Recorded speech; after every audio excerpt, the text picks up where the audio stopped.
श्रम संस्कृति पार्टीले एक सिट जित्दैन र हर्क साम्पाङले पनि आफ्ना श्रमदाताहरूलाई झोले बनाउने भए। नमस्कार, म युवराज सुनवार, यो आफ्नै कथा युट्युब च्यानलमा यहाँहरूलाई स्वागत छ।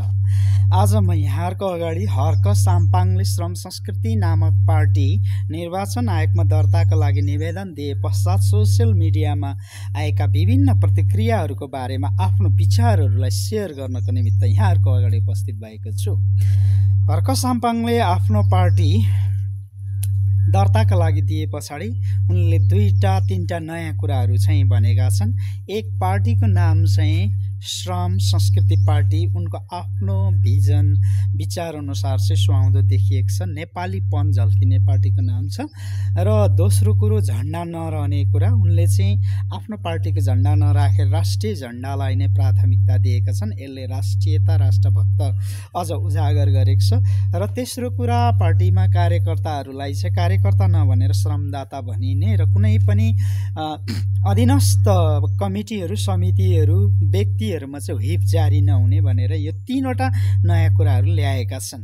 र यसै सन्दर्भमा सोसियल मिडियामा चाहिँ अब आगामी चुनावमा हर्क साम्पाङको पार्टीले चाहिँ कति सिट जित्दछ भनेर चाहिँ धेरै प्रतिक्रियाहरू आएको पाइन्छ र धेरै जसोले चाहिँ यसले जित्दैन, हार्छ, एक सिट पनि ल्याउँदैन आदि इत्यादि भनेका कुराहरू छन्। अब सन्दर्भ जोडौँ। राष्ट्रिय स्वतन्त्र पार्टीले चाहिँ चुनाव हुनुभन्दा 6 महिना अगाडि स्थापना भएर पार्टी दर्ता गरेर 20 सिट जितेको त हामीलाई जगजाहेरै छ।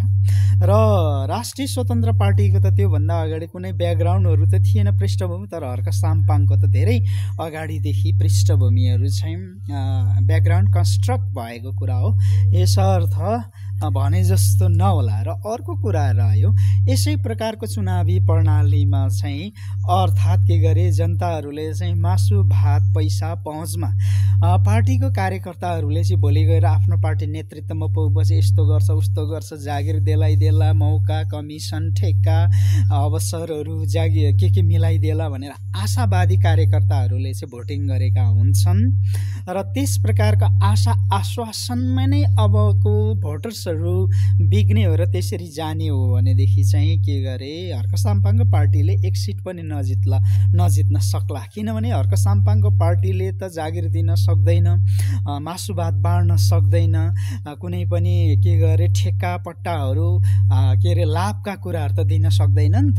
यसर्थ एक सिट पनि नजित्न सक्छ। तर अब हर्क साम्पाङको पार्टीले जित्ने सम्भावनाहरू चाहिँ कहाँ किन रह्यो भनेदेखि अब सबै पार्टीहरूले अहिलेसम्म जे जति गरे त्यो अहिले जेनजी आन्दोलनबाट पनि प्रष्ट हुन्छ कि कसै कुनै पनि जनता यसमा चाहिँ सन्तुष्ट छैनन्। र देशलाई चाहिँ अब स्वाभिमान देश र विकसित राष्ट्रको तुलनामा पुर्याउने हो भने हर्क साम्पाङको प्रकृति, प्रविधि, संस्कृति यो भिजनवादलाई हर्कपथमा नगइकन देश काया पलट हुँदैन। यसर्थ अब सम्पूर्ण सोझबुझ राख्ने सम्पूर्ण के गरे जनताहरूले चाहिँ हर्क साम्पाङको पार्टीलाई चाहिँ भोट गर्नेछन्। किनभने युवाहरूमा त लोकप्रिय छँदै छ हर्क साम्पाङको भिजन।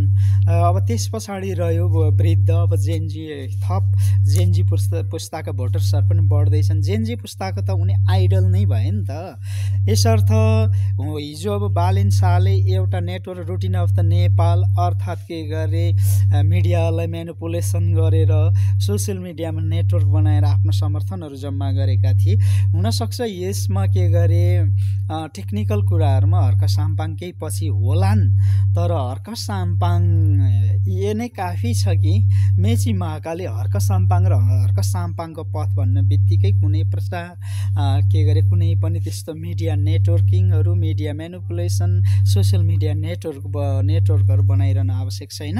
र हर्क साम्पाङ एक प्रकारको चाहिँ नेपाली पोलिटिक्स जगतको हो, नेपाली राजनीति जगतको एक प्रकारले चाहिँ ब्रान्ड हो। यसर्थ हर्क साम्पाङको पार्टीले धेरै सिटहरू, सम्मानजनक सिटहरू चाहिँ जित्न सक्नेछ। फेरि यसो पनि हो नि त, यो संसदीय कुरामा बहुमतीय प्रणालीमा हर्क साम्पाङको त यो मत त होइन, प्रत्यक्ष कार्यकारी राष्ट्र प्रमुख हो नि त।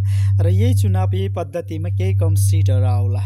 तर त्यो आउँदै पनि हर्क साम्पाङको आगामी पुग्नुपर्ने ल्यान्ड हुने ठाउँ भनेको त प्रत्यक्ष कार्यकारी राष्ट्र प्रमुख हो, तर अहिले यो भइरहेकै यही प्रणालीलाई पनि युज गर्ने हो, जनताको अभिमत ल्याउने हो भन्ने कुरा रह्यो। अब युवाहरूले चाहिँ धेरैले चाहिँ अब के देखिरहेको छ भने नयाँ आएको पार्टी, अब यसमा चाहिँ अवसरवादीहरू, अन्य राजनीतिबाट अगाएका रुष्ट भएका कार्यकर्ताहरू मात्रै जान्छन् भनेर एक प्रकारको छ हो। मानवीय प्राणी वास्तविक रूपमा के गरे अवसरलाई प्रयोग गर्ने प्राणी हो। यसमा म भन्न चाहन्छु युवाहरूले बौद्धिक वर्गहरूले चाहिँ what next, what after, what will be भनेर सोचेर बस्ने हो भनेदेखि जो दौडेर जान्छ, हिँडेर जान्छ, ती मान्छे मात्रै गन्तव्यमा पुग्छन्।